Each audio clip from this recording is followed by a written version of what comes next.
AIT News, Abuja. If you just joined us, you're watching the news on AIT. Joining us now live in the studio is Sani Shinkafi, a security expert. Thanks for joining us on the news. Thank you for having me. All right, let's talk about the successes by the Nigerian troops.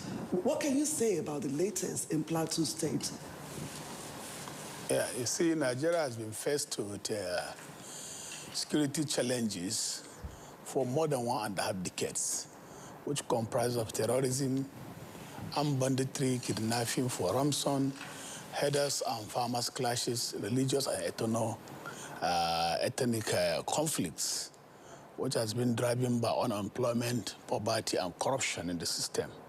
So the success recorded in Plateau is a very tremendous achievement on the part of the military.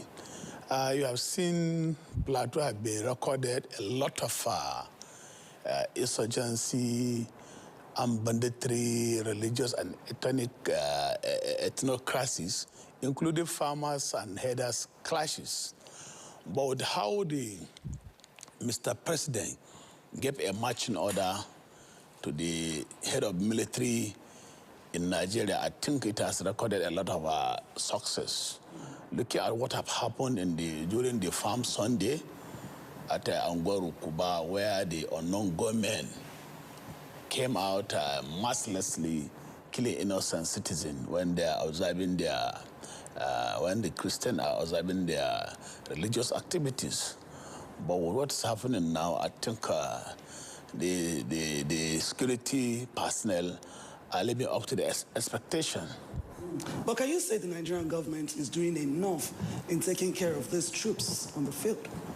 Well, no, I cannot say the Nigerian government is doing enough because a lot of funds were appropriated in the national budget, yet it has not changed the narratives. If you look at the performance of the security agents, compare with the money allocated in the national budget, it has mismatched with their performance. They are under-equipped, understaffed, and underfinanced, and even under-motivated. But the government has been doing everything humanly possible to curtail the situation, looking at the escalation or widespread of the insecurity across the six geopolitical zone. All the six geopolitical zones have their peculiar security challenges. If you come to the northwest, we have problem of armed banditry, kidnapping for ransom, and even terrorism in Kebbi State, Lakurawa, and so part of Sokoto in Tangava, Binji, Gada axis. Then when you come to the north central, there have been also the activities of terrorism, armed banditry, and kidnapping for ransom. Then when you look at the northeast, the issue of ISWAF, Boko Haram, and kidnapping for ransom. Okay. Even on the southern part of the country, we have a militancy, separacy, that is agitation for separation from the IFOP and the piracy. So, an oil theft are all comprises of the security challenges in the country. All right, Mr. Sani, we reported the conviction of some terrorists today in the courts. How do you think, what message do you think this will pass to those who are still actively engaged in terrorism and banditry, kidnapping Nigerians? Yeah, you see the mass trial of terrorists in the Federal High Court, in the court in Nigeria, is a welcome development, but the government have to do more. In the previous administration, there was a pronouncement on the part of government, on the office of our Attorney General of the Federation, where they have come out with the names of the terrorist panaceas. Yet it has not seen the light of the day. So the new Attorney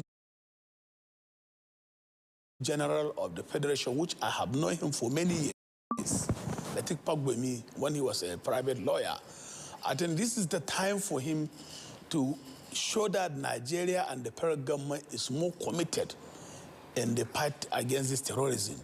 After the mass trial of these terrorists, and there should be a mass trial of the terrorist panaceas, because this is a free election year. Many people will now capitalize on the issue of insecurity to work against the present administration or to work against the new transition to the new civilian rule. Government. All right, we'll leave it at that. Thank you so very much for coming to our studios and for your thoughts.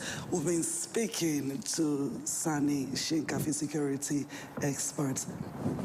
Thank you. And the National Human Rights